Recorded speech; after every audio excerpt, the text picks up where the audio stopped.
सागर, साधारणतः अर्धा तासापूर्वी या बैठकीला सुरुवात झालेली आहे। ज्या बैठकीला शरद पवार गटाचे सर्व खासदार आणि आमदार सुद्धा उपस्थित आहेत, ज्यामध्ये खासदार अमोल कोल्हे, खासदार सुप्रिया सुळे, खासदार श्रीनिवास पाटील, त्यासोबतच मागच्या मंत्रिमंडळातले मंत्री राहून गेलेले माजी मंत्री बाळासाहेब पाटील, मंत्री अनिल देशमुख, त्यानंतर प्राजक्त तनपुरे सुद्धा काही वेळापूर्वीच या बैठकीसाठी दाखल झालेले आहेत। आणि सर्व आमदार सुद्धा, फक्त शरद पवार गटाचे प्रदेश अध्यक्ष जयंत पाटील मात्र या बैठकीला अद्यापपर्यंत या ठिकाणी पोहोचलेले नाहीये। ते अजूनही सांगलीमध्ये असल्याची माहिती मिळते।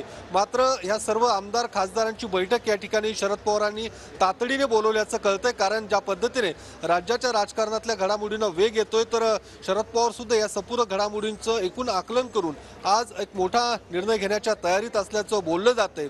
या बैठकीत सर्व आमदार खासदारांशी चर्चा करून शरद पवार कदाचित या बैठकीनंतर मोठा निर्णय घेऊ शकतील आणि त्या पद्धतीची माहिती सुद्धा माध्यमांना देतील। आणि साधारणतः अर्धा तासापूर्वी ही बैठक सुरू झालेली आहे। बैठक अजूनही या सर्व आमदार खासदारांसोबतची जी बैठक आहे ती अजूनही सुरूच आहे। साधारणतः अजून अर्धा तास ही बैठक चालेल आणि त्यानंतर शरद पवार आपला जो काही निर्णय असेल तो कदाचित जाहीर करण्याची शक्यता आहे।